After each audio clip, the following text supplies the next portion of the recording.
እንደ እግዚአብሔር ፈቃድ የምንነጋገረው ቤዛዊተ ኩሉ ዓለም በሚል ርዕስ ነው የሚሆነው።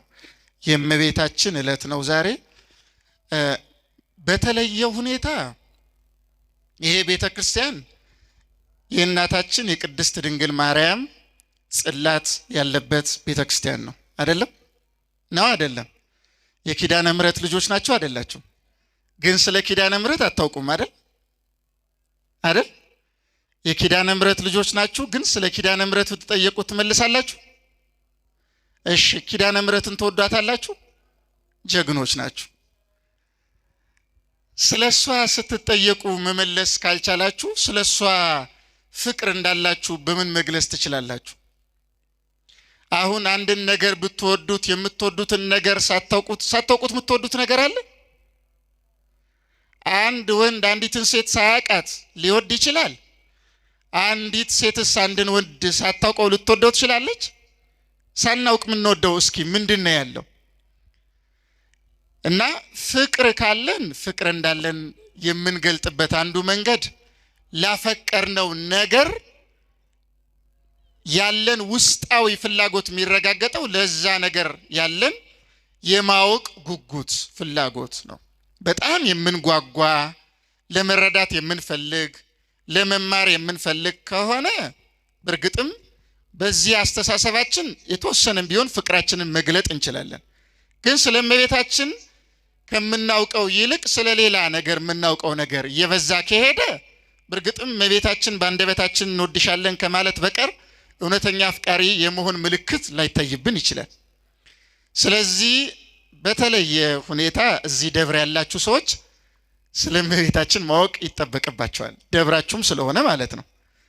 አሁን በጣም አይምሯችሁን ሰብሰብ አድርጋችሁ ኦርቶዶክሳዊ በሆነው አረዳድ ቤተክርስቲያናዊ በሆነው አስተሳሰብ የቤተክርስቲያንን አእምሮ ገንዘብ አድርጋችሁ ስለ እመቤታችን ትንሽ ነገር ለመነጋገር ነው የምንሞክረው።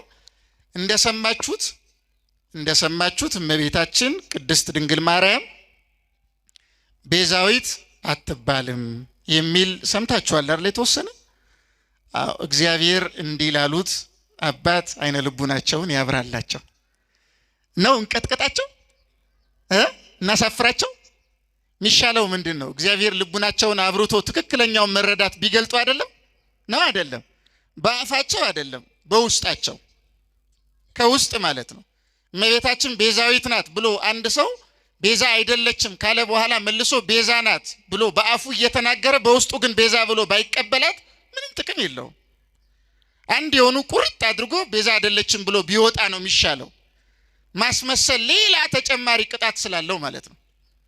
አንድ ሰው በእግዚአብሔር አምናለሁ ካለ በኋላ እግዚአብሔርን በገቢራዊ ሕይወቱ የማይገልጠው ከሆነ ይሄ ሰወር ያለ እግዚአብሔር የለሽነት ወይም እግዚአብሔርን በተግባራዊ ሕይወቱ የለም የሚል በንግግር ግን አለ የሚል ይሄ ላተንት ኤቲስት ነው የሚባለው። ለዘብ ያለ ወይም ሰወር ያለ እግዚአብሔር የለም ብሎ የሚያምን ነው የሚሆነው። በአንደበት ከመናገር ይልቅ እግዚአብሔር በጣም በጉልህ ከኛ የሚፈልገው በተግባር ነው። ምስጋናም ሲሆን እግዚአብሔር ይመስገን ከሚለው ይልቅ በአንደበት ማለት ነው በተግባራዊ ሕይወት እግዚአብሔር እንዲመሰገን የሚያደርግ ሕይወት መኖር በጣም ወሳኝ ነገር ነው። የበለጠ ገላጩ ያ ስለሆነ ማለት ነው። ስለዚህ እመቤታችን ቤዛ አትባልም የሚል ስለተነሳ የተወሰነ ማብራሪያ ማድረግ ያስፈልጋል። መጀመሪያ ግን እስኪ ቃሉን በሉት። ቤዛ በሉ እስቲ። ቃሉ ቋንቋ ነው። ይሄ ቋንቋ ይሄ ቃል የኛ ነው የእግዚአብሔር ቃል ነው? አሁን እኔ የምናገረውን እየሰማችሁ ነው ወይ? የማ ቋንቋ ነው ይሄ? የእግዚአብሔር ነው። ቋንቋው የእግዚአብሔር ነው። ስለዚህ እግዚአብሔር አማራ ነው። እግዚአብሔር ቋንቋ አለው። እሺ፣ እንግሊዛዊ ነው እግዚአብሔር? አፍሪካዊ ነው? እግዚአብሔር ቋንቋ የለውም። እግዚአብሔር የማይሰማው ቋንቋ የለም። እግዚአብሔር ግን የሚወሰንበት ቋንቋ የለም። እግዚአብሔር ይሄን ቋንቋ ተናጋሪ ነው ተብሎ በሆነ ቋንቋ አይወሰንም። ቋንቋ ቃላትን ተሸክሞ የሆነን መልእክት ያስተላልፋል። በቃላት በኩል የሆነን መልእክት ያስተላልፋል። ያ የሚተላለፈው መልእክት በአጠቃላይ በአንድ አካባቢ ያሉ ማህበረሰቦች የሚግባቡበት ሐሳብን ነው የሚሸከመው ቃሉ ማለት ነው። ለምሳሌ አሁን እየሰማችሁ ነው የምናገረው። ይሄ ምን ይባላል? ፊት ለፊት ላይ ያለው እሺና ላታውቁት ትችላላችሁ። ይሄ ምን ይባላል? ስሙን ነው ችግር። ስልክ በሚል ምን ይባላል? እየሰማችሁ ነው? አትመልሱም እንዴ ታዲያ? ምን ይባላል? በደንብ መልሱ። ቴሌቪዥን ነው ብለውስ? አሁን ይሄ ስልክ ስለመሆኑ ያውቃል ወይ? ብትሳተፉ ጥቅሙ ለራሳችሁ፣ ባትሳተፉ ጉዳቱ ለራሳችሁ ነው። ይሄ ስልክ ብለን የሰየምነው ራሱ ስልኩ እኔ ስልክ ልባል ብሎ ነው ስልክ ያልነው ወይስ እኛ ነን ስልክ ያልነው? እኛ ነን አይደለ? ጥሩ። ስለዚህ ስልክ የሚለው ቃል ከዚህ ስልክ ጋር ተፈጥሯዊ ግንኙነት የለውም። እኛ የሰጠነው ስያሜ ነው ማለት ነው። ቋንቋ በአንድ አካባቢ ያሉ ሰዎች የሚግባቡበት መልእክታቸውን የሚያስተላልፉበት መሳሪያ ነው። ሰዎቹ የሆነን ቃል የሆነ ነገር ለምሳሌ አንድ ቦታ ላይ የምንጠቀመውን ቃል ሌላ ቦታ ላይ ሌላ ትርጉም ሊኖረው ይችላል። የሆነ ቦታ ላይ የሆነ ትርጉም ያለው የሆነ ቦታ ላይ ስድብ ሊሆን ይችላል፣ ምስጋና ያለው ቃል። ስለዚህ ቋንቋ የሆነ ቃል በዛ አካባቢ ያሉ ሰዎች ለመግባቢያነት በሚጠቀሙበት አውድ ነው የምንረዳዳው እንጂ አሁን ለእናንተ በሆነ ቦታ ላይ ስድብ የሆነን ቃል እዚህ ቦታ ላይ ደግሞ ምስጋና የሆነን ቃል ተጠቅሜ ብናገር እዛ ቦታ ያለ ሰውና እዚህ ያለን ሁለታችን ብንገናኝ እኩል አንሰማውም። ያኛው በስድብ ይሰማዋል፣ እዚህ ያለው በምስጋና ይሰማዋል። ለቃሉ የሰጡት ትርጓሜ ነው ይሄ። አሁን ምን ለማለት መሰላችሁ ይሄን እያልኩ ያለሁት? ቤዛ የሚለው ቃል በቋንቋ ምሁራን በዓለም ዕውቀት ምን ተብሎ ነው የሚታወቀው? ምን ተብሎ? አባታችን አንዱ የሰሩት ስህተት ይሄ ስለሆነ ማለት ነው። ቤዛ የሚለው ቃል ለፍጡር አይሰጥም፣ ለኢየሱስ ክርስቶስ ብቻ ነው የሚሰጠው። ከዚህ የተነሳ እመቤታችን ቤዛዊት ልትባል አይገባትም የሚል ገለጻ ገልጸዋል። መቼስ አሁን እኔ ለብቻዬን የሆነ ቋንቋ ሊኖረኝ ይችላል። የብቻዬን የዮሐንስ ቋንቋ የሚባል ቋንቋ ይኖረኛል። እያደመጣችሁ ነው? ብትመልሱ እንዴት ደስ ይልባችኋል። ለኔ አንድ ሰው ብቻውን የብቻውን ቋንቋ የሚባል ቋንቋ ይኖረዋል? አይኖረውም። ምናልባት ከኖረው ሊኖር የሚችለው እነ ሚስተር ኤክስ የተባሉ እነዛሉ አይደለም እንደራ የሚሉት ማለት ነው። እሱ ቋንቋም አይደለም፣ ግን ያ የየግላቸው ፍልስፍና ሊሆን ይችላል፣ ቅዠት ምናምን ሊሆን ይችላል። በዛኛው ቤተ እምነት ማለት ነው። በኦርቶዶክስ ግን ያለ ፍሬኑን ያለቀቀ ጤናማ ሰው ለብቻዬን የምናገረው ቋንቋ አለ ሊል የሚችል ማንም የለም። የጋራ ነው። የጋራ ከሆነ ቤዛ የሚለው ቃል ከእግዚአብሔር በቀር ለሌላ አይሰጥም እንዴት ሊሉ ይችላሉ? ከየት ነው የተገኘው የሚል ስነ ቋንቋዊ ጥያቄ ይቀርባል መጀመሪያ ላይ ማለት ነው። አባታችን እግዚአብሔር ብቻ ነው ቤዛ የሚባለው፣ ሌሎች ቤዛ አይባሉም የሚል ሲሉ ሌሎች ቤዛ አይባሉም፣ ቤዛ የሚለው ቃል ለእግዚአብሔር ብቻ ነው የሚል ከየት መዝገበ ቃል አገኙ ነው? ቃል ከየት ነው ያገኙ? የትም ከሌለ ብቻቸውን የሆነን ቃል ለራሳቸው ፈጥረው ሊተረጉሙ አይችሉም። እንደዚህ አይነት መግባቢያም ስለሌለ ማለት ነው። ስለዚህ በጋራ በምንግባባው ቋንቋ ቤዛ የሚለው ቃል ከእግዚአብሔር ውጭ ለሌሎች አካላትም ያገለግላል። ትርጉሙን ዝም ብዬ ልናገር። የግዕዝ ቃል ስለሆነ መነሻው ግሱ ከግዕዝ ነው የሚነሳው። ቤዛ ከሚለው የግዕዝ ግስ ይነሳል። ቤዛ የሚለው ቃል ከዛ ነው የሚወጣው። ትርጉሙን ቀለል አድርጌ በሶስት ላስረዳ። አለቃ ኪዳነ ወልድ ክፍሌ በዛ ስለሚያስረዱ ማለት ነው። አንደኛ ቤዛ ማለት ታዳጊ ማለት ነው። ያዙ። ምን ማለት ነው? በደንብ መልሱ። ምን ማለት ነው? ታዳጊ። ታዳጊ ማለት የሚያድግ ሕፃን ማለት አይደለም፣ የሚታደግ ማለት ነው። በሌላ አነጋገር የሚያድን ማለት ነው። አዳኝ፣ መድኃኒት ብለን ልንወስደው እንችላለን። ይህ አንደኛው ትርጉም ነው። ቤዛ ምንድን ነው ሲባል አዳኝ፣ መድኃኒት፣ የሚታደግ፣ የሚቤዥ የሚል ትርጉም አለው። ይሄ መጀመሪያው። ሁለተኛ ይሄ መዝገበ ቃላዊ ትርጓሜው ነው። ሁለተኛው ዋጋ፣ ትክ ማለት ነው። ፈንታ፣ ዋጋ፣ ምትክ፣ ለውጥ፣ ካሳ የሚል ትርጉም አለው። ልብ በሉ። ዋጋ፣ ለውጥ፣ ምትክ የሚል ትርጉም አለው። ሁለተኛው አንደኛ ምንድነው አልኳችሁ? ፍዝዝ እያላችሁ ነው። አንደኛ ምንድነው? ሁለተኛ ምን አልኳችሁ? አሁን ለውጥ፣ ምትክ ማለት ነው። ምትክ ዋጋ ማለት ነው። ተያያዥ ማለት ነው። ነፃ የሚያወጣ ማለት ነው። አንዳንድ ሊቃውን ጠበቃ ብለውም ይተረጉማሉ። በእርግጥ ጠበቃ የሚለው ከመቤታችንም ጋር ይሄዳል፣ አነሳው ይሆናል። እንደዚህ ተብሎ ይተረጎማል። ይሄ ሁለተኛው ትርጉም ነው። ሶስተኛው ምክንያት ይባላል። ምክንያት ስለ የሚል ትርጉም አለው። ስለ የሚል ቃል አለ አይደለም? ስለ ያንን ሊወክል ይችላል። ምክንያት የሚለውንም ቃል አንዳንድ ጊዜ ወክሎ ሊገባ ይችላል። እነዚህ ሶስት ትርጉሞች በመዝገበ ቃላት ላይ ቤዛ ለሚለው ቃል ተሰጥተዋል። አሁን ይሄንን ትርጉም ከተረዳን፣ ይሄ ትርጉም ግልጽ ከሆነ ቤዛ ማለት መድኃኒት ነው፣ ቤዛ ማለት ትክ ነው፣ ዋጋ ነው፣ ተያያዥ ነው፣ ካሳ ነው ካልን ይህን መሰረት አድርገን መጽሐፍ ቅዱሳችን ስለ ቤዛ ምን እስኪ ይላል? ማንን ነው ቤዛ ብሎ የሚገልጸው? አንድ ነገር በነገራችን ላይ ክርክርም ሲነሳ በሆነ ነገር ላይ መጀመሪያ ቢብሊካሊ መጽሐፍ ቅዱሳዊ በሆነ መንገድ ነው የሚጠየቀው። የሆነ ነገር ላይ ክርክር ሲነሳ መጽሐፍ ቅዱስ ስለዛ ነገር ምን ይላል? ለምሳሌ የጳውሎስ መልእክት ላይ ክርክር ከተነሳ የጳውሎስ መልእክት ላይ የተነሳችውን ጥቅሷ ባለችበት ምዕራፍ በዚያ በምዕራፉ ታይቶ ግልጽ ካልሆነ በዛ መጽሐፍ በሙሉ መጽሐፉ፣ ለምሳሌ ሮሜ መልእክት ላይ ቢሆን ሮሜ መልእክት ምዕራፍ 1 ላይ ከሆነ ምዕራፍ 1 ቁጥር 1 ላይ ከሆነ ጥያቄ የተነሳው ምዕራፍ 1ን ሙሉን ማየት፣ ሙሉን አይተን ካልተረዳን ሙሉን መጽሐፍ ሮሜን ማየት፣ ሙሉ ሮሜን አይተን ካልተረዳን የቅዱስ ጳውሎስ ሙሉ መጽሐፍቶችን ማየት። ይሄ ኮንቴክስት ይባላል። የመጽሐፍ አውድ አገባብ የምንረዳው በዚህ መንገድ ነው፣ በእርጋታ ማለት ነው።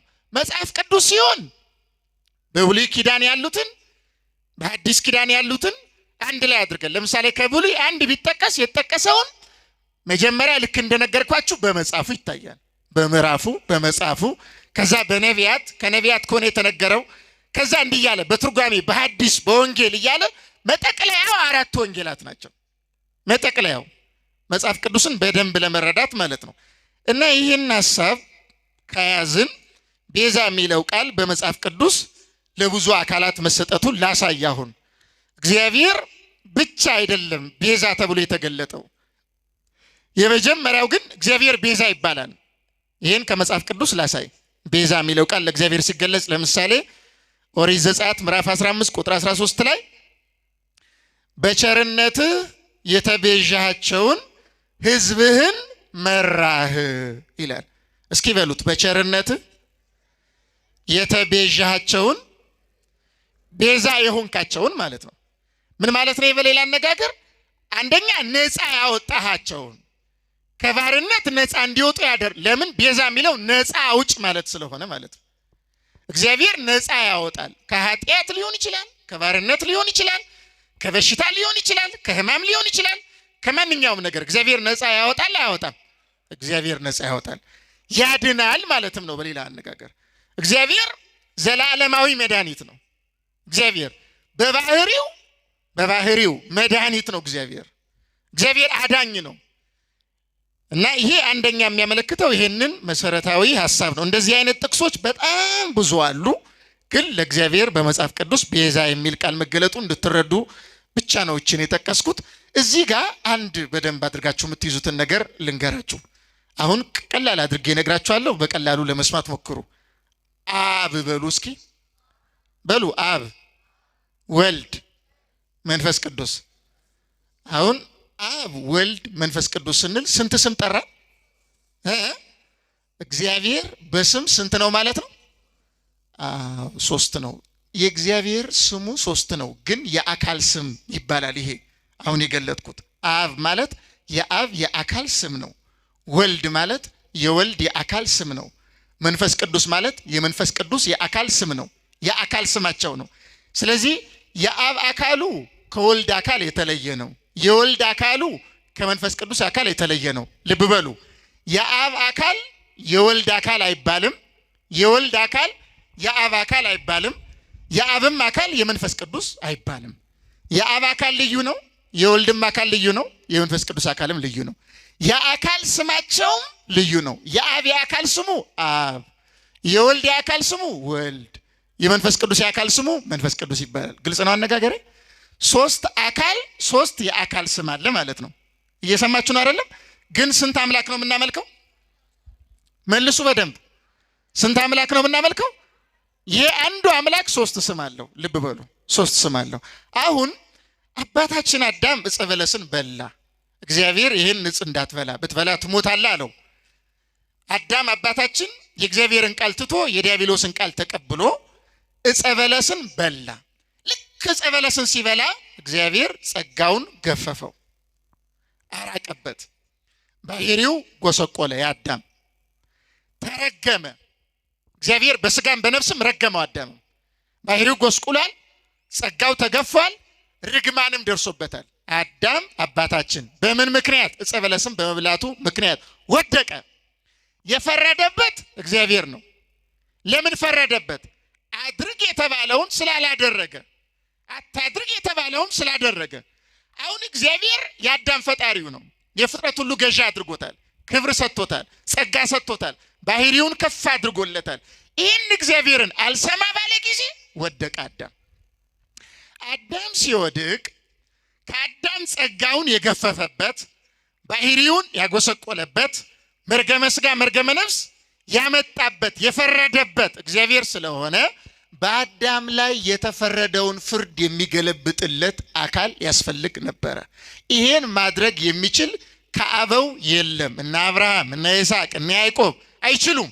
ራሳቸው በአዳም በደል ተጠያቂዎች ስለሆኑ ልብ ብላችሁ አድምጡ። እነ አብርሃም ታላቅ አባት ነው። አብርሃም፣ ይስሐቅ፣ ያዕቆብ ታላቅ አባቶች ናቸው። በአዳም ላይ ዕፀ በለስን በመብላቱ ምክንያት የተፈረደበትን ፍርድ ግን ሊያነሱ አይችሉም። ራሳቸው በዛ ፍርድ ተጠያቂዎች ናቸው። ከዛ የሙሴ ዘመን ይመጣል። በሙሴ ዘመን ራሱ ሙሴ አይችልም። ራሱን በመርገም ውስጥ ነው ያለው። ኦሪት ትሰራለች። በኦሪት መስዋዕት ይመጣል።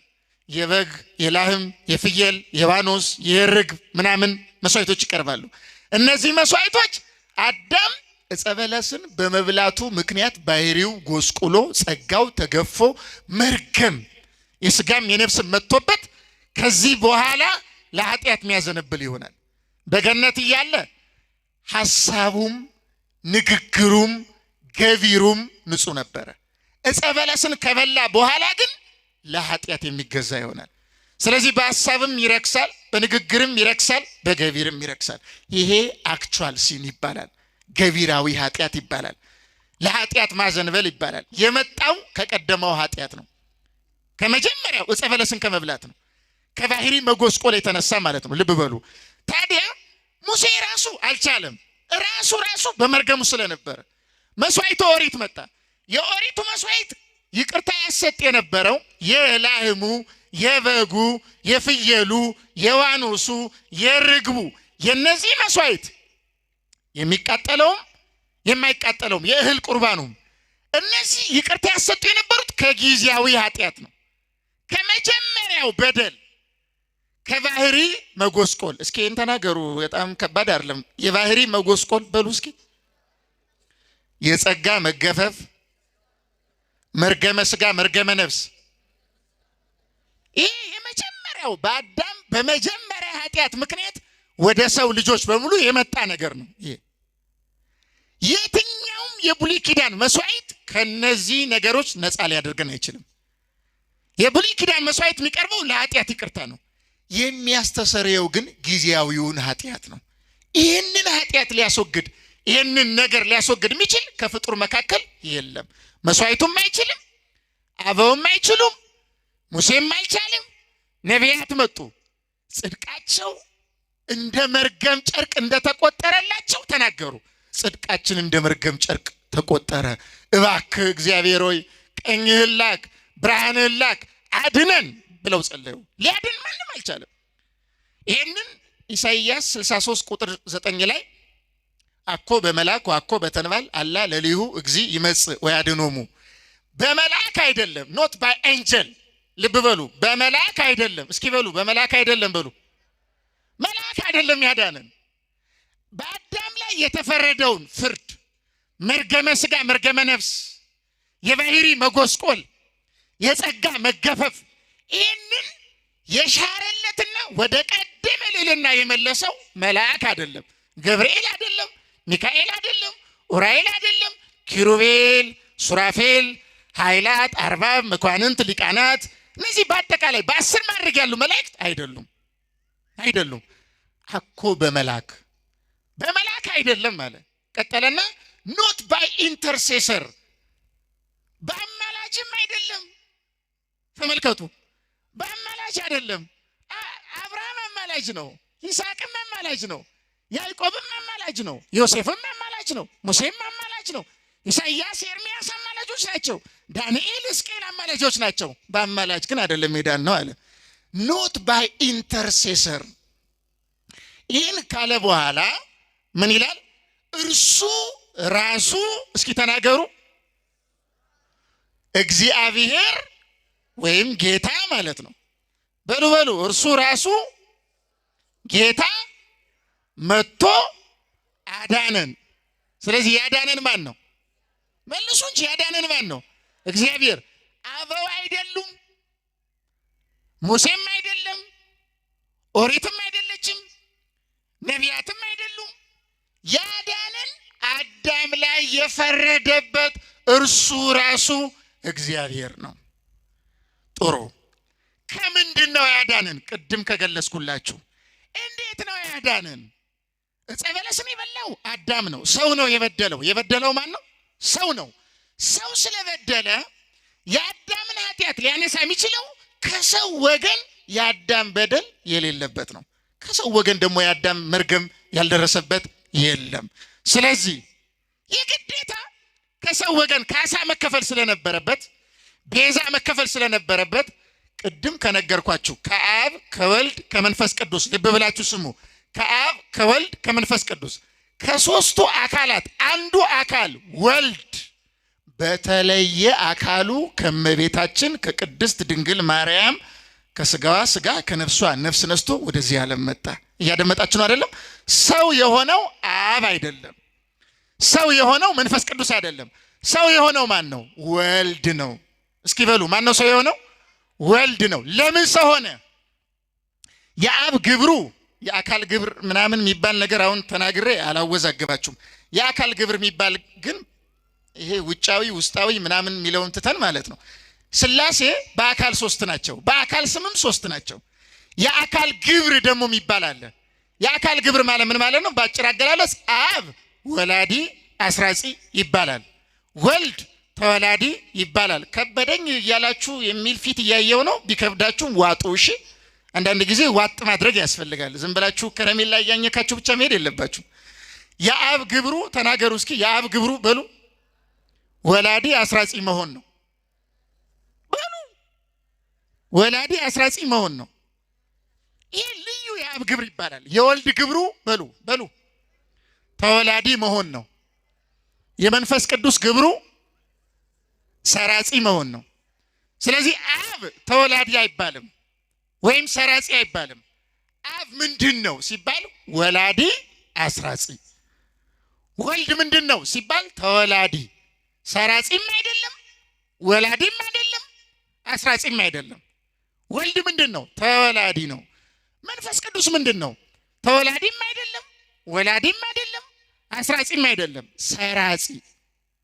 ስለዚህ የመንፈስ ቅዱስ ግብሩ ሰራጺ ነው። የወልድ ግብሩ ተወላዲ ነው። የመንፈስ ቅዱስ ግብሩ የአብ ግብሩ ወላዲ አስራጺ ነው። የወልድ ግብሩ ተወላዲ ነው። የመንፈስ ቅዱስ ሰራጺ ነው። ይሄን ያዛችሁልኝ። ይሄንን ከያዛችሁ ከሥላሴ ከሶስቱ አካል አንዱ አካል ሰው ሆኗል ብያችኋለሁ። ማን ነው ሰው የሆነው? አብ ነው? ወልድ ነው? አብ ነው? መንፈስ ቅዱስ ነው? አብ ነው? መንፈስ ቅዱስ ነው? ጎበዞች፣ ወልድ ነው። ወልድ ሰው ሆኗል በተለየ አካሉ። ይሄን በደንብ ምሳሌ በጣም ችግር ቢኖርበትም እንዲገባችሁ አሁን ምሳሌውን ላስረዳችሁ። ሰው የሆነው አሁን ስንት እግዚአብሔር አለን ያላችሁት መልሱ። ስንት እግዚአብሔር አለ? አንድ እግዚአብሔር አለ። ስለዚህ አንድ እግዚአብሔር ካለ ሰው የሆነው ሙሉ እግዚአብሔር ነው? የተወሰነው ክፍል ነው? ሙሉ ነው ነው? አብ ሰው ሆኗል? መንፈስ ቅዱስ ሰው ሆኗል? አትፍሩ እንጂ ሰው የሆነው ማን ነው? ወልድ አይደለም ነው? አይደለም። ስለዚህ 1/3 ነው ሰው የሆነው ማለት ነው ከእግዚአብሔር ነው። ሰው የሆነው ማን ነው? እግዚአብሔር ነው አይደለም? ጥሩ። አሁን ምሳሌውን በደንብ አድርጌ እንዲገባችሁ እታያችኋለሁ አይደለም? ነው አልታይም? ይሄንን ስም እንስጠው እስቲ በጋራ። ይሄ ጭንቅላት ብለነዋል። እስከዚህ ያለውን እየሰማችሁን አይደለም? ይሄ ጋራ ነው፣ ተግባብተን ነው የምንሰይመው ሥላሴን ለማስረዳት። ይሄ ምን አለው? ጭንቅላት አልነው። ከዚህ ጀምሮ እስከዚህ ጋር ደግሞ ያለውን ይሄንን ክፍል ሆድ አልነው። ስያሜ ነው። እየሰማችሁ ነው አይደለም? ይሄ ምን አልነው? አረ መልሱ። ይሄን ምን አልነው? ከዚህ ቀጥሎ እስከታች ያለውን ደግሞ እግር አልነው። ልብ በሉ። ይሄ ምንድነው? እስኪ መልሱ። ይሄ ምንድነው አለ? ይሄ ምንድነው አለ? ስንት አካል? አሁን እግርን ሆድ ማለት ይቻላል? ይቻላል ወይ? አብን ወልድ ማለት ይቻላል? ይቻላል ወይ? ወልድን አብ ማለት ይቻላል? አይቻልም እያለች ነው ሕፃኒቱ። መንፈስ ቅዱስን አብ ማለት ይቻላል? አይቻልም። ይህን ተረዳችሁ አይደለም? ይሄኛው አካል ከዚህኛው አካል ጋር አንድ ነው። አንድ አይነት አካል ናቸው። ልዩ ልዩ አካል ነው። ቅርጹ ምኑ ግን ያው ሥላሴ እንደዛ አድርጋችሁ እንደማታስቡ ተስፋ ከማድረግ ልዩ አካል ነው ለማለት ነው። የአብ አካል ልዩ ነው። የወልድ አካል ልዩ ነው። የመንፈስ ቅዱስ አካል ልዩ ነው። ይህን አሁን ይሄ ጭንቅላት፣ ይሄ ሆድ፣ ይሄ እግር ይባላል አልኩ። ከሶስቱ አካላት መካከል አንዱ አካል ምን ሆነ አልን? ሰው ሆነ። ሰው የሆነው አካል ማን ነው አልን? ወልድ ነው አልን። ልብ በሉ። ማን ነው አልን? ወልድ ነው። ቤዛ የሚለው ቃል ለአብም ለወልድም ለመንፈስ ቅዱስም ይገለጻል። አንደኛ ብዬ ቅድም እንደገለጽኩት ቤዛ የሚለው ቃል ለሥላሴ ሲገለጥ መድኃኒት፣ ነፃ አውጭ፣ ታዳጊ ማለት ነው። ግን በተለየ ሁኔታ ደግሞ ለወልድ ይገለጣል። በተለየ ሁኔታ ለወልድ ሲገለጥ ምንድን ነው የሚያመለክተው? ከሶስቱ አካላት አንዱ አካል ነው ሰው የሆነው ሚለውን ለማስረዳት ነው። አሁን ምሳሌውን በደንብ እዩ። ይህን ጭንቅላት ብለናል፣ ይሄን ሆድ ብለናል፣ ይሄን እግር ብለናል።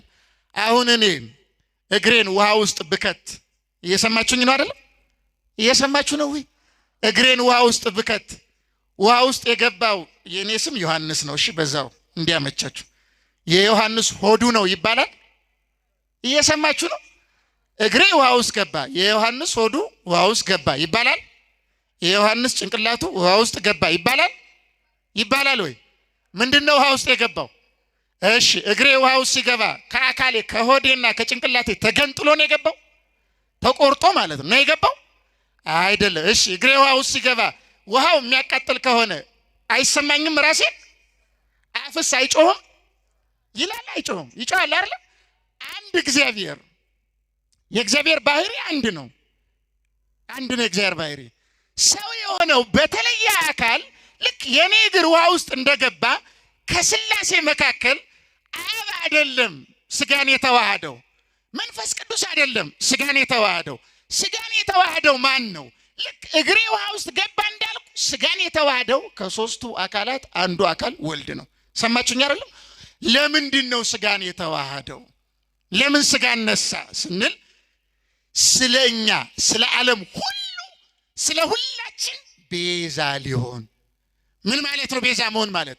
እኛ ላይ የተፈረደውን ፍርድ፣ እኛ ላይ የተፈረደውን ሞት ስለኛ ተቀብሎ፣ እኛ ላይ የተፈረደውን መከራ ስለኛ ተቀብሎ፣ እኛ ላይ የተፈረደውን ስቅላት ስለኛ ተቀብሎ በእኛ ቦታ እርሱ ተርቦ፣ በእኛ ቦታ እርሱ ተገርፎ፣ በእኛ ቦታ እሱ ተሰቅሎ፣ በእኛ ቦታ እሱ ወደ መቃብር ገብቶ እኛ ነፃ ሊያወጣን። እየሰማችሁን አይደለም? ስለዚህ ስለኛ እኛ ልንቀበል የሚገባንን ነገር እያንዳንዷን መከራ የተቀበለው ማን ነው ከሥላሴ መካከል ሲባል ወልድ ትላላችሁ። ማን የተቀበለው? ወልድ።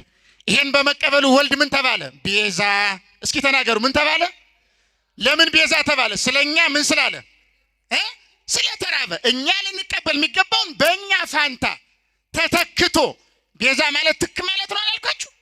በእኛ ቦታ ተተክቶ የተገረፈው፣ ተተክቶ የተሰቀለው፣ ተተክቶ የሞተው፣ ወደ መቃብር የገባው ከሶስቱ አካላት አንዱ አካል ወልድ ነው። ከዚህ የተነሳ ይሄ የወልድ ቤዛነት የተለየ ቤዛነት ይባላል። አድምጡ። እግዚአብሔር ቤዛ ነው ይባላል ስንል አንደኛ ከነገረ ሥላሴ አንጻር ነገርኳችሁ። ከሥላሴ አንጻር ሲነገር እግዚአብሔር የኛ መድኃኒት ነው። ልብ በሉ። ለምንድን ነው ኢየሱስ የተሰቀለው? ለምንድን ነው የተራበው? ለምንድነው ወደ መቃብር የገባው? እስኪ አሁን ጥያቄ፣ ለምን ክርስቶስ ተሰቀለ? እስኪ ምንድነው መልሳችሁ? መልሱ በደንብ። እኛን ምን ለማድረግ? ለማዳን። ጥሩ። እርሱ ተሰቅሎ በመሰቀሉ ምክንያት እኛ ምንድነው ያገኘነው? ድህነት። የሰማችሁን አይደለም? ማዳን የማን ነው ታዲያ? ያዳነን አብ ወልድ መንፈስ ቅዱስ ነው። ስለኛ ቤዛ የሆነው ኢየሱስ ክርስቶስ ነው። ልብ በሉ። ማዳን የእግዚአብሔር ነው። ማዳን የእግዚአብሔር ነው። ማንጻት የእግዚአብሔር ነው። ማክበር የእግዚአብሔር ነው። መፈወስ የእግዚአብሔር ነው። ይህ እግዚአብሔር ነው፣ የሥላሴ ነው። እኛ ለመዳን ግን ስለኛ ቤዛ ሆኖ የሚቀርብ ያስፈልግ ነበር። ያን ስለኛ ቤዛ ሆኖ የቀረበው ኢየሱስ ክርስቶስ ነው። ስለዚህ ኢየሱስ ክርስቶስ ምናችን ነው? ለኛ መልሱ በደንብ። ምናችን ነው? ኢየሱስ ቤዛችን ነው ስንል ቤዛ የሚሆነው ይገርማችኋል ከአዳም ጀምሮ እስከ ምጽአት ድረስ ላሉት በሙሉ ነው። በዚህ ውስጥ እመቤታችን ቅድስት ድንግል ማርያም አለች። ለራሷ ቤዛዋ ኢየሱስ ክርስቶስ ነው። አንደኛ ቤዛ የሚለው ቃል መድኃኒት ብለን ስንወስደው እመቤታችን ላይ የአዳም መርገም እንዳይደርስባት ያደረጋት እግዚአብሔር ነው። ስለዚህ እሷ ራሱ ቤዛዬ መድኃኒቴ ብላ ትጸልያለች። እመቤታችን እየሰማችሁ ነው አይደለም? ለእመቤታችን መድኃኒቷ ማን ነው? መልሱ። ማን ነው መድኃኒቷ? እግዚአብሔር ነው። እሷ ፍጡር ናት፣ ኃይል የላትም። እግዚአብሔር ነው ጸጋ የሰጣት፣ ያከበራት፣ የመረጣት እግዚአብሔር ነው። የጠበቃት እግዚአብሔር ነው። ስለዚህ ያዳናት እግዚአብሔር ነው። አንደኛ። ሁለተኛ እመቤታችን ኃጢአት ባይኖርባትም መርገም ባይኖርባትም ሰውነቷ ግን ሞት የሚስማማው ሰውነት ነበረ። መዋቲ ሰውነት ማለት ነው። ረሃብ፣ ምክንያቱም ቃል የሚዋሃደው ሰውነት ረሃብ፣ ሞት፣ ግርፋት፣ ስቃይ፣ ህማም የሚስማማው ሰውነት ስለሆነ ያን ሰውነት የነሳው ደግሞ ከእመቤታችን ነው። ኃጢአት የለባትም፣ መርገም የለባትም፣ ግን ሞት የሚስማማው ሰውነት ለብሳ ነበር። ታዲያ እመቤታችን ሞት የሚስማማው ሰውነት ለብሳ የእርሷ ሞት በሞቷ ተወግዶ ሕያው አካል ኢተርናል ባዲ የሚባለውን ዘላለማዊ አካል ያገኘችው ክርስቶስ በሞቱ ሞትን ድል አድርጎ ሲነሳ ነው። ስለዚህ ክርስቶስ ወደ መቃብር ሲገባ ለእመቤታችን ጭምር ሞቶላታል። እየሰማችሁ ነው የምናገረው? ለማ ሞቶላታል? እርሱ ሞቶ በመቃብር ላይ ሞትን አጥፍቶ ትንሣኤን ከተከለ በኋላ እመቤታችን በስጋ አረፈች። ካረፈች በኋላ ተመልክ፣ በሱ ሞት ስለተሻረ እመቤታችን ስትሞት በክርስቶስ ሞቷ ስለተሻረ ስትነሳ ሕያው አካል ሞት የማይስማማውን አካል ገንዘብ አድርጋ ተነሳች። ስለዚህ ክርስቶስ ለሞቱት በሙሉ በኩራቸው ነው። የትንሣኤ በኩር ነው። ለእመቤታችን የትንሣኤ በኩሯ እሱ ነው። ከእርሱ በኋላ ነው የተነሳቸው ማለት ነው። ከዚህ የተነሳ ለእርሷ ራሱ እርሱ የሞተው ሞት የቤዛነት ሞት ይባላል። እያደመጣችሁ ነው ለምናገረው። ይህንን ክርስቶስ ለኛ ያደረገውን ነገር ለገብርኤል አንሰጥም፣ ለሚካኤል አንሰጥም፣ ለራጉኤል አንሰጥም፣ ለመላእክት አንሰጥም፣ ለማንም፣ ለቅዱሳን ሰማዕታት፣ ለእመቤታችን፣ ለማንም አይሰጥም። ይሄን ያደረገው እግዚአብሔር ብቻ ነው። ይሄ የእግዚአብሔር ስራ ብቻ ስለሆነ ማለት ነው። ስለዚህ እግዚአብሔር ቤዛ ይባላል ሲባል ይሄን ቁልፍ ጉዳይ መያዝ በጣም አስፈላጊ ነው። ብዙ ሰዓት እንደሚወስድ አውቃለሁ። ይሄን ሐሳብ ተረድታችኋል? ፍዝዝ አላችሁ? ገብቷችኋል ወይ? ገብቷችኋል እያላችሁ ነው። እየሰማችሁ አልነበረም? ይሄ አንደኛው ጉዳይ። ዋናው ጉዳይ ይሄ ስለሆነ እኮ ነው። ከዚህ ጋር ሊምታታ ስለማይገባው ነው። ይሄን ከተረዳን አንደኛ ቤዛ የሚለው ቃል ለእግዚአብሔር ይሰጣል የሚለውን ነው አሁን ያብራራሁት። ዋናው ጉዳይ ይሄ ስለሆነ ለእግዚአብሔር ቤዛ የሚለውን ቃል ስንጠቀም በአሁኑ አውድ ነው የምንጠቀመው። ሁለተኛ ግን ቤዛ የሚለው ቃል ለፍጡር ለሰዎች በመጽሐፍ ቅዱስ ተገልጿል። ለምሳሌ የታወቀውን ጥቅስ የሐዋርያት ሥራ ምዕራፍ 7 ቁጥር 35 ላይ ሙሴን የሐዋርያት ሥራ ምዕራፍ 7 ቁጥር 35 ላይ ሹምና ፈራጅ እንድትሆን የሾመ ማን ነው ብለው የካዱትን ይህን ሙሴን በቁጥቋጦው በታየው በመላኩ እጅ ይላል እግዚአብሔር ሹምና ቤዛ አድርጎ ላከው። ተመልከቱ፣ ይህን እስጢፋኖስ ነው የሚናገረው። እግዚአብሔር ሙሴን ሹምና ቤዛ አድርጎ ላከው ይላል። ስለዚህ ሙሴን ቤዛ እንዲሆን ያደረገው ማን ነው? እግዚአብሔር ነው። ሙሴ ቤዛ ተብሏል አልተባለ? በመጽሐፍ መልሱ እንጂ ተብሏል አልተባለ? ተሳትፎ ቀነሳችሁ እናንተ ነው እንዲህ እያስተማራችሁ ያላችሁ። ደከማችሁ እንድትይዙ ብዬ ነው። ስለዚህ ለፍጡር ቤዛ የሚለው ቃል ይቀጠላል አይቀጠልም? ለሰው ይቀጠላል። ሙሴ ቤዛ ተብሎ ስለተገለጸ ለምን ቤዛ ተባለ ሙሴ? አንደኛ እስራኤል ዘስጋን ከግብፅ ባርነት እየመራ ነፃ ያወጣቸው ሙሴ ስለሆነ ነው። እግዚአብሔር ከሙሴ ጋር ሆኖ በሙሴ መሪነት ነፃ ወጥተዋል። ስለዚህ ሙሴ ቤዛ ሲባል ነፃ አውጪ ማለት ነው። ሁለተኛ ደግሞ እስራኤል ጣዖት ባመለኩ ጊዜ ሙሴ ለእስራኤላውያን በእግዚአብሔር ፊት ቆሞላቸዋል። ኦሪት ዘጸአት ምዕራፍ 32 ቁጥር 32 ላይ እግዚአብሔር እስራኤልን አጠፋለሁ ባለ ጊዜ የተመረጠው ሙሴ ለእስራኤል በእግዚአብሔር ፊት ቆመ ይላል። እግዚአብሔርም ስለተመረጠው ስለ ሙሴ ሲል ለእስራኤል ራራላቸው ይላል። ስለዚህ እግዚአብሔር እስራኤልን አጠፋለሁ ሲል እነሱን ከምታጠፋ እኔን ከሕይወት መዝገብ አጥፋኛል። በእነሱ ተገብቶ ሙሴ ጸለየላቸው። እኔ ልጥፋ አለ። ቤዛ ማለት ትክ ማለት ነው። ቅድም ስላልኳችሁ ለእስራኤል በእስራኤል ዘስጋ ተተክቶ ጸሎት አቅርቦ ምሕረት እንዲያገኙ ስላደረገ ሙሴ ቤዛ ተብሏል በመጽሐፍ ቅዱስ። ግልጽ ነው አይደል አነጋገሬ? ስለዚህ ሁለተኛ ለፍጡር ቤዛ የሚለው ቃል ይነገራል ማለት ነው። በጣም የሚገርማችሁ መጽሐፈ ምሳሌ ምዕራፍ 21 ቁጥር 18 ላይ ደግሞ እንደዚህ የሚል ንባብ አለ። ለሰው ማለት ነው።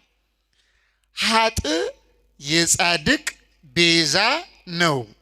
ልብ በሉ። ኃጥእ የምን ቤዛ ነው? የጻድቅ ቤዛ ነው። በደለኛም የቅን ሰው ቤዛ ነው ይላል። ኃጥእ ሰው እኮ ነው። ከሰው ወገን ሆኖ ኃጥእ ሰው የጻድቅ ሰው ቤዛ ነው ይላል መጽሐፍ ቅዱስ። አይገርምም? እግዚአብሔር ብቻ ነው ቤዛ የሚባለው። ማርያም ቤዛ ልትባል አይገባም። እንዴት ይባላል? ሙሴ ቤዛ ተብሎ። እሺ ሙሴስ ትልቅ ነው፣ ታላቅ ነው፣ የእግዚአብሔር አገልጋይ ነው። ኃጥእ እንኳን ቤዛ ተባለ እኮ። ኃጥእ የጻድቅ ቤዛ ነው ይላል መጽሐፍ። ኮንቴክስት አለው ማለት ቴክስት ዊዛውት ኮንቴክስት ኢት ኢዝ ፕሪቴክስት የሚባለው ለዚህ ነው። አንድን መልእክት በአገባቡ ውስጥ ሆነን ካላየን መልእክቱን ማግኘት መረዳት አንችልም። ማወቅ መገንዘብ አይችልም። ለዚህ ነው አገባባዊ አውዳዊ ኮንቴክስቹዋል ሚኒንግ የሚያስፈልገው። ለዚህ ነው አገባባዊ ትርጉም የሚያስፈልገው። ቤዛ የሚለው ቃል ለክርስቶስ ተገልጿል። ቤዛ የሚለው ቃል ደግሞ ለኃጥእም ተገልጿል። ይሄ ለሰው ቤዛ የሚለው ቃል እንደሚያገለግል ለማስረዳት። ሶስተኛ አባታችን መልአክ ቤዛ አይባልም፣ ሚካኤል ቤዛ አይደለም ሲሉ ነበር ቪዲዮ ላይ። መጽሐፍ ቅዱስ ግን መላእክት ቤዛ እንደሚባሉ ገልጿል። ለምሳሌ መጽሐፈ ኢዮብ ምዕራፍ 33 ቁጥር 23 ላይ እንደዚህ ይላል፣ የቀናውን መንገድ ለሰው ያስታውቀው ዘንድ ከሺህ አንድ ሆኖ የሚተረጉም መልአክ ቢገኝለት እየራራለት ይላል። ልብ በሉ፣ ከሺህ አንድ ሆኖ የሚተረጉም መልአክ ነው የሚለው መልአክ ቢገኝለት እየራራለት ቤዛ አግኝቻለሁና ይላል። ምን አግኝቻለሁና አለ? መልአኩን ምን አለው? ቤዛ አለው።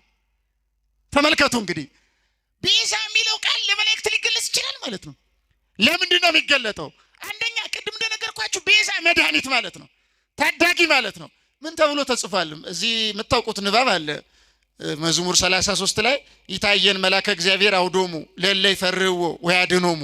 የእግዚአብሔር መልአክ በሚፈሩት ሰዎች ዙሪያ ይሰፍራል ያድናቸውማል። ምን ያደርጋቸዋል አለ? መልሱ እንጂ ምን ያደርጋቸዋል? ማን ነው የሚያድናቸው? መልአኩ ያድናቸዋል። ማን ነው እንዲያድን ያደረገው? እግዚአብሔር ነው። እግዚአብሔር ነው ጸጋ የሰጠው። ስለዚህ ገብርኤል ያድነናል፣ ሚካኤል ያድነናል፣ ኡራኤል ያድነናል፣ መላእክት ያድኑናል። እግዚአብሔር እንዲያድኑ ጸጋ ስለሰጣቸው ከዚህ የተነሳ መላእክት በመጽሐፍ ቤዛ ተብሎ ተገልጾላቸዋል። ሶስተኛ እነዚህ ናቸው። አራተኛ ቁስ፣ መናገር የማይችል ዕውቀት የሌለው ማስተዋል የማይችል ተራ ቁስ ቤዛ ተብሎ ተገልጿል በመጽሐፍ ቅዱስ። መጽሐፈ ምሳሌ ምዕራፍ 13 ቁጥር 8 ላይ እንደዚህ የሚል ንባብ አለ። ልብ በሉ። መጽሐፈ ምሳሌ ምዕራፍ 13 ቁጥር 8 ላይ ለሰው ነፍስ ቤዛው ሀብቱ ነው ይላል። እስኪ ተናገሩት እናንተ። ለሰው ነፍስ በሉ ቤዛው ሀብቱ ነው። እስኪ አሁን ይሄንን ቃል አስቡ። ለሰው ነፍስ ቤዛዋ ማርያም ናት ብል ሰዎች ይቀበላሉ ይሄንን ቃል? ፕሮቴስታንቶች አሁን ይቀበላሉ? በስመ አብ አይሉም። በእርግጥ ግን በቃ ብዙ ነው የሚሉት። ይኸው ማርያምን ከክርስቶስ ጋር ሲያተካክሏት ይላል። ይሄው ሀብት እኮ ይላል ማርያም ከገንዘብ ታንሳለች። ለሰው ነፍስ ቤዛው ሀብቱ ነው ይላል። ምን ማለት ነው? አያስፈራም አገላለጹ። ሐሳቡ ምንድነው? መልእክቱ ምንድነው የሚለው ነው በጣም ወሳኝ የሚሆነው ማለት ነው። ስለዚህ በመጽሐፍ ቅዱስ እንኳን ለመላእክት እንኳን ለሰዎች ለቁስ እንኳን መናገር ለማይችል አካል እንኳን ቤዛ የሚለው ቃል ተነግሯል። ታዲያ ቤዛ የሚለው ቃል ለቁስ ከተነገረ፣ ለመላእክ ከተነገረ፣ ለሙሴ ከተነገረ፣ ለኃጥእ ከተነገረ እንዴት ነው ለእመቤታችን ለቅድስት ድንግል ማርያም ሲሆን ጭንቅ ክብድ ሊል የሚችለው? እንዴት ከፍጥረት መካከል ከእመቤታችን ጋር የሚተካከል አለ? ከመላእክት ወገን እመቤታችን የሚደርሳት አለ? በንጽህና ራሱ የሚደርሳት አለ? ሱራፌል 6 ክንፍ አላቸው። በሁለት ክንፋቸው ፊታቸውን ይሸፍናሉ፣ በሁለት ክንፋቸው እግራቸውን ይሸፍናሉ፣ በሁለት ክንፋቸው ከአጽናፍ እስከ አጽናፍ ይበራሉ። በሁለት ክንፋቸው ፊታቸውን ሲሸፍኑ አባ መቃርዮስ የተባለ ሊቅ እንደተናገረ አንተን ማየት አይቻለንም ሲሉ፣ እግራቸውን ሲሸፍኑ በአንተ ፊት መቆም አይቻለንም ሲሉ፣ ሱራፌል ምስጋናቸው ምግባቸው ምስጋናቸው፣ ከምስጋና በቀር ኃጢአት የማያውቁ በቅድስና የሚኖሩ፣ ልብሳቸው ምስጋና፣ ጌጣቸው ምስጋና፣ መብላቸው ምስጋና፣ መጠጣቸው ምስጋና የሆነላቸው ሱራፌል በአንተ ፊት መቆም አይቻለንም ሲሉ በሁለት ክንፋቸው እግራቸው የሚሸፍኑለትን አምላክ እመቤታችን እኮ ጡቷን አጠባች እኮ ነው የተባለ። በማኅፀኗ የያዘች እኮ ነው የተባለ። በክንዶቿ ታቀፈች እኮ ነው የተባለ። በጀርባ አዘለች እኮ ነው የተባለ። ሱራፌል የሚንቀጠቀጡለትን ልጄ ትለው ነበር እኮ ነው የተባለ። እስኪ ከመላእክት ወገን እግዚአብሔርን ያዘዘው ማን አለ? ማን አለ እግዚአብሔርን ያዘዘው? ብቸኛይቱ ፍጥረት እመቤታችን እኮ ናት እግዚአብሔርን ያዘዘችው። በመጽሐፍ የተነገረው ሉቃስ ወንጌል ማካበድ አይደለም። ማዘዝ ሲባል የእመቤታችን ሕሊና ከእግዚአብሔር ሕሊና ጋር ከእግዚአብሔር ሐሳብ ጋር የተስማማ ስለሆነ እመቤታችን ልጇ እንደመሆኑ ሉቃስ ወንጌል ላይ ተጽፏል። ምዕራፍ 2 ላይ ይታዘዛት ነበረ ተብሎ። እስኪ ተናገሩ፣ ምን ይላት ነበረ? መልሱ፣ ምን ይላት ነበረ? ማን ነው የሚታዘዝላት? መልሱ፣ ማን ነው? እግዚአብሔር ፈጣሪዋ እኮ ነው። አይገርምም? የተለየ ጸጋ ይታዘዛት ነበር። አይ ሕፃን እያለ ነው ሲያድግ መታዘዝ አቁሟል ብለው እንደዚህ ዘመን ጎረምሳ እግዚአብሔርን ኢየሱስ ክርስቶስን ሊፈትኑ የሚችሉ ሰዎች ሊኖሩ ይችሉ ይሆናል። እኛ ሕፃን እያለን ለእናት ለአባቶቻችን እንታዘዝና አደግ ስንል እንዴ ማሚ ያበዛሽው እኮ እንላለን። በኢየሱስ ክርስቶስ እንደዚህ ያለ የመለዋወጥ ጠባይ የለበትም።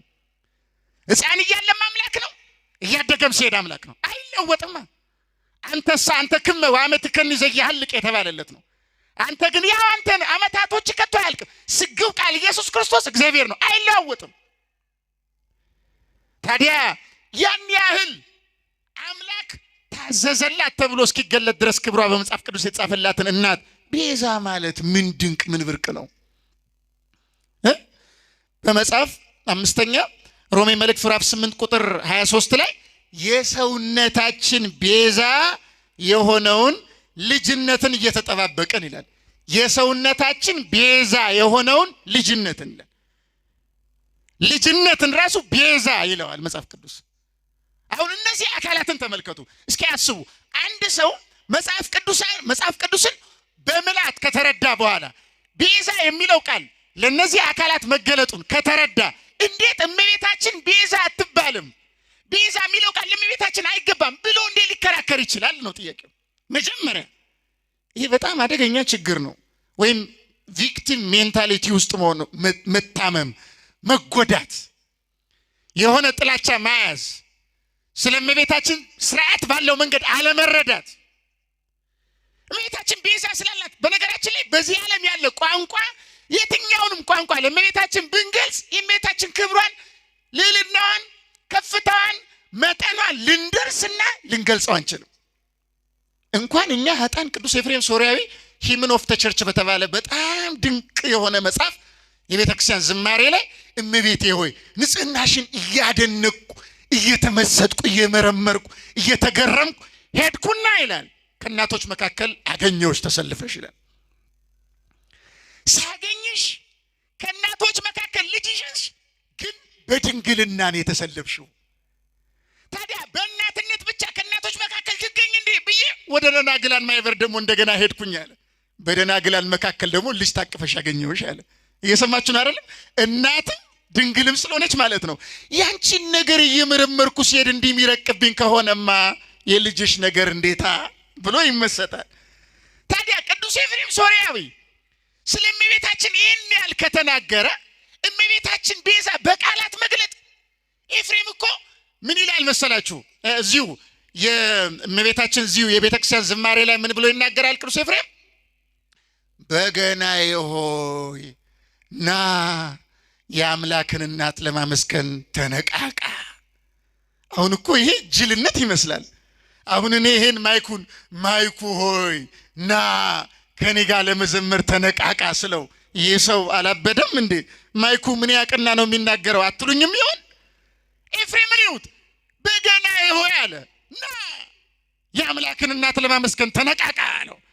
ድንግል የእግዚአብሔር ገነቱ ናት ይላል። ገነቱ ናት። አውሬው ዲያብሎስ እግሩ ያልቆመባት ገነት ናት። ያችኛይቱ ገነት ላይ አዳምን ለማሳት ሰይጣን ገብቶ ነበረ። ስተት ያልገባባት ገነት እመቤታችን ቅድስት ድንግል ማርያም ናት። ያችኛይቱ ገነት መናገር የማትችል ግዑዝ ናት፣ ቦታ ናት። እመቤታችን ግን ተናጋሪቱ ገነት ናት። በዛችኛይቱ ገነት አዳም ኖረባት። በዚችኛይቱ ገነት ግን የአዳም ፈጣሪው ክርስቶስ ኖረባት። ይችኛይቱ ገነት ልዩ ገነት እኮ ናት። ታዲያ እንዴት ነው እመቤታችን ቤዛ ስትባል እንዴት ነው የሚረብሸን? እንዴት ነው የሚያውከን? እና የእመቤታችን ቤዛዊትነት ሰዎች በጣም መረዳት አለባቸው። ለምንድን ነው አሁን ይሄ የእመቤታችን ቤዛዊትነት በጠቅላላ እንድንረዳ ያቀረብኩት አቀራረብ ነው። እመቤታችን ቤዛዊተ ዓለም ናት ስንል ምን እያልን ነው? ክርስቶስ ለኛ የሆነውን እንደ ክርስቶስ ስለኛ ሆና አድናናለች እያልን ነው? አይደለም። አድምጡ። ክርስቶስ ያደረገውን ስራ እመቤታችን ካደረገችው ጋር ማገናኘት መሰዊያውን በብረት መውቀር ይባላል። እዚህ መጽሐፈ ኢያሱ ምዕራፍ 8 ቁጥር 32 ላይ መሰዊያውን በብረት አትውቀረው የሚል ንባብ አለ። መሰዊያው ድንጋይ ነው የሚሰዋበት። ድንጋይን በብረት መንካት የድንጋዩን ኃይል ማሳነስ ነው፣ መውቀር ይባላል። ይህን አንድ የእስክንድርያ ሊቅ ሲተረጉም እንደዚህ ብሏል። አለቱ ኢየሱስ ክርስቶስ ነው፣ የማዕዘን ድንጋይ የተባለ። እስራኤል ዘስጋ በጠማቸው ጊዜ ይከተላቸው የነበረው ያ አለት ቅዱስ ጳውሎስ ይከተላቸው የነበረው አለት ኢየሱስ ነበረ ብሎ አንደኛ ቆሮንቶስ ምዕራፍ 10 ላይ ተናገረለት። አለቱ ኢየሱስ ነው ይላል።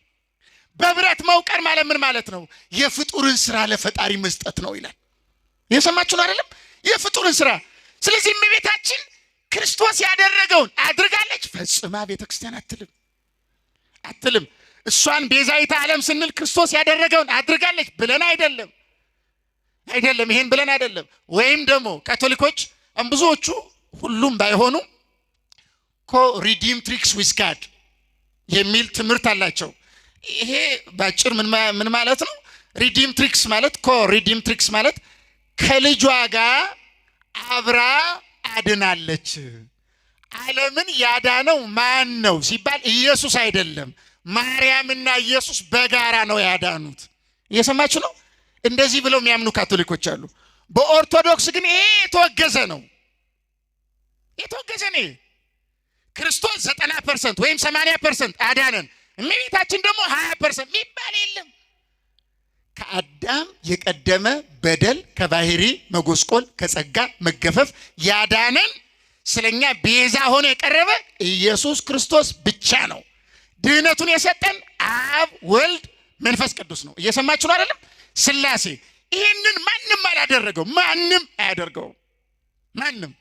ስለዚህ እመቤታችን ቤዛ ስንል እንደዚህ ማለታችን አይደለም። ምን ማለታችን ነው ታዲያ ቤዛ ስንል? አንደኛ ቤዛ የምንላት እመቤታችን እግዚአብሔር እኛን ለማዳን ሰው መሆን ነበረበት። ቅድም ብያችኋል አይደለም? አምላክ ሰው ለመሆን ንጹህ ዘር ይፈልግ ነበረ። ታዲያ ከሰው ወገን እንደ እመቤታችን ያለ ንጽህና። በነገራችን ላይ እግዚአብሔር ሰው ለመሆን አዳም ዕፀ በለስን ከበላ በኋላ ስንት ዓመት ነው የቆየው? ከስንት ዓመት በኋላ ነው ሰው የሆነው? 5500 ዘመን አይደለም? ለምን? ለምን ይመስላችኋል? ቅዱስ ያዕቆብ ዘስሩግ ኦን ዘ ማደር ኦፍ ጋድ በሚለው መጽሐፍ ላይ ምን ታውቃላችሁ? 5500 ዘመን የቆየው ስለ እመቤታችን ሲል ነው። እግዚአብሔር ፍጥረትን ከመፍጠሩ በፊት ማን መቼ ምን አይነት ቅድስና እንዳለው ምንም ከእናታችን ማይፀን ከመውጣታችን በፊት ምን አይነት ሰዎች እንደሆነ ያውቃል። ታዲያ አምላክ ሰው መሆን ነበረበት። አምላክ ሰው ለመሆን ከፍጥረት መካከል ከአዳም ጀምሮ እስከ ምጽአት የሚነሱ እስከ ዳግም ምጽአት ድረስ የሚነሱ ፍጥረታትን እግዚአብሔር ሲያያቸው እንደ እመቤታችን ያለ መልክ ያለው የለም። ስለዚህ እመቤታችን የምትነሳው ከ5500 ዘመን በኋላ መሆኗን አየ እግዚአብሔር። ስለሷ ሲል እንደሷ ያለ ይላል ቅዱስ ያዕቆብ ዘስሩግ ከሷ ቀድሞ በ1500 ቢያገኝ ኖሮ እሷን ትቶ ከዚያችኛይቱ ሰው ይሆን ነበር። ግን የለም ብቸኛ ሴት ለአምላክ ሰው መሆን ለአምላክ ማደሪያ ብቸኛ እግዚአብሔር አስገድዶ አይደለም የመረጣት። በነገራችን ላይ ንጹህ ያደረጋት አስገድዶ አይደለም፣ አቅዶ አስቀድሞ አንዲት ሴት አለች እኔ አስገድጄ ኃጢአት እንዳሰራ አድርጌ ንጽህናን ጠብቄ እንዲህ ብሎ አይደለም። እግዚአብሔር በራሷ ፈቃድ በእግዚአብሔር ቸርነት በንጽህና በቅድስና ከፍጥረት ሁሉ በልጣ የተገኘችው እመቤታችን ቅድስት ድንግል ማርያም ነበረች በንጽህና። ስለዚህ በንጽህና አምላክ ሰው የሆነው ለማን ነው? ለኛ ነው ወይስ አይደለም? የሰማችሁ ነው? ለማን ነው የሆነው? አምላክ ለኛ ሰው ከሆነ እመቤታችን ንጽህናዋን ጠብቃ ተገኘች ማለት የሷን ንጽህና መጠበቅ ለኛ ጠቅሞናል አልጠቀመንም? መልሱ እንጂ ለምን ጠቀመን? አምላክ ሰው የሚሆንበትን ማደሪያ እንዲያገኝ ስለሆነች ማለት ነው። የሰማችሁ ነው አይደለም? ስለዚህ በንጽህና ምን ሆነችን ማለት ነው? ቤዛ ሆነችን። ቤዛ ሆነችን። ንጽህናዋን ጠብቃ ለአምላክ ማደሪያ ለኛ ድህነት። አምላክ ሰው የሚሆነው ስለኛ ድህነት ስለሆነ አምላክ ሰው ይሆን ዘንድ ንጽህናዋን ጠብቃ በመገኘቷ ቤዛዊተ ዓለም እንላታለን። ግልጽ ነው አነጋገሬ? ይሄ አንደኛው ጉዳይ ነው። ይሄ አንደኛው። ሁለተኛው እመቤታችን ቤዛዊተ ዓለም ምንላት ልብ በሉ። እመቤታችን ቅድስት ድንግል ማርያም የእግዚአብሔር መልአክ ቅዱስ ገብርኤል መጀመሪያ እንደምታስታውሱት ጌታ ከመወለዱ በፊት ሊወለድ ሲል እረኞቹ ጋር ሄደና መልአኩ ምንድን ነው ያላቸው? ደስ ይበላችሁ እነሆ በናዝሬት ከተማ መድህን ክርስቶስ ተወልዶላችኋል። እስኪ ተወልዶላችኋል በሉ። ምን ብሎላችኋል? እረኞቹን ምን ይበላችሁ አላቸው መልአኩ። ምን ይበላችሁ አላቸው? ደስ ይበላችሁ አለ። የጌታ መወለድ ለማ ስለሆነ ለዓለም ሁሉ ስለሆነ መልአኩ የምስራቹን ቃል ይዞ ወደ እረኞቹ ሄደ። ተወልዶላችኋል አለ። ጥሩ። መልአኩ ወደ እረኞቹ ጋር ከመሄዱ በፊት የድህነት የመጀመሪያ ንግግር የተካሄደው በእመቤታችን በቅድስት ድንግል ማርያምና በመልአኩ በቅዱስ ገብርኤል ነበረ። እየሰማችሁን አይደለም? እግዚአብሔር መልአኩን ላከው ወደማ ወደ እመቤታችን። በ6ኛው ወር መልአኩ ቅዱስ ገብርኤል ወደ አንዲት ድንግል ከእግዚአብሔር ዘንድ ተልኮ መጣ። የዚች ድንግል ስሟ ማርያም ነበረ። ወደ እሷም ገብቶ እንዲህ አላት፣ ተፈሲ ፍስሕ ጦም ልተጸጋ እግዚአብሔር ምስሌኪ ቡሩክት አንቲ፣ አንቺ ቡሩክት ነሽ፣ ወቡሩክ ፍሬ ከርስኪ፣ የማኅፀንሽም ፍሬ የተባረከ ነው አላት። ነገራት። ከሶስቱ ቅዱስ አንዱ ቅዱስ አካላዊ ቃል ከስጋሽ ስጋ ከነፍስሽ ነፍስ ይነሳል፣ ከአንቺ ሰው ይሆናል አላት መልአኩ። እፎኑ ዝንቱ ይከውነኒ፣ ይህ እንዴት ሊሆን ይችላል? እንዘ ኢያእምር ብእሴ፣ ወንድ ሳላውቅ ይህ እንዴት ሊሆን ይችላል? ትወልጃለሽ ነው የምትለው? እንዴት ሊሆን ይችላል ብላ ጠየቀችው። እየሰማችን አይደለም? መልአኩ ምንድን ነው ያላት? ከሶስቱ ቅዱስ አንዱ ቅዱስ እግዚአብሔር ካንቺ ይወለዳል ነው ያለው።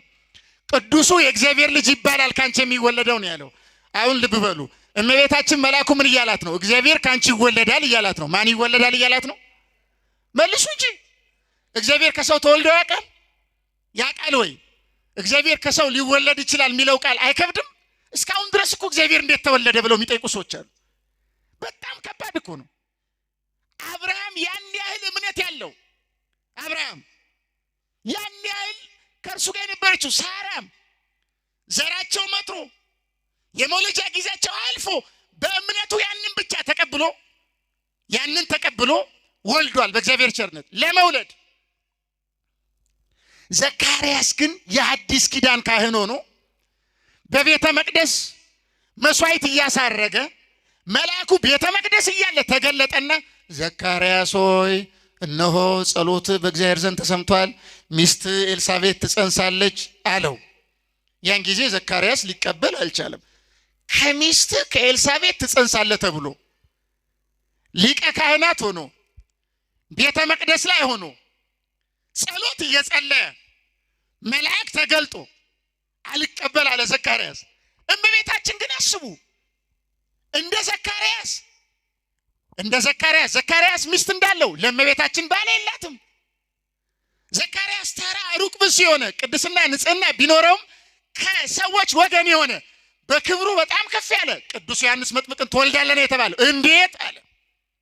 እመቤታችን ግን መልአኩ መጥቶ እግዚአብሔርን ትወልጃለሽ ነው ያላት። ከባድ ጥያቄ። እሱም ብቻ አይደለም፣ ዘካርያስ ከኤልሳቤጥ ነው የሚወልድ። እመቤታችን ግን መልአኩ ምንድነው ያላት? ሁለተኛው ከባድ ጥያቄ በድንግልና ነው ያላት።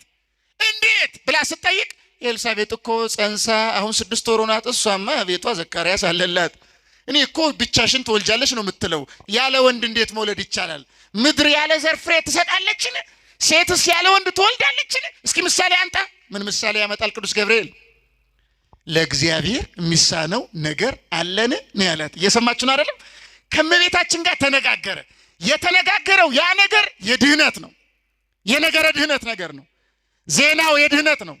ታዲያ እመቤታችን አንድ ቃል ተናገረች፣ ዓለምን በሙሉ ወክላ አንድ ቃል። ምንድን ነው ያለችው? እንደ ቃልህ ይደረግልኝ። እስኪ ተናገሩት።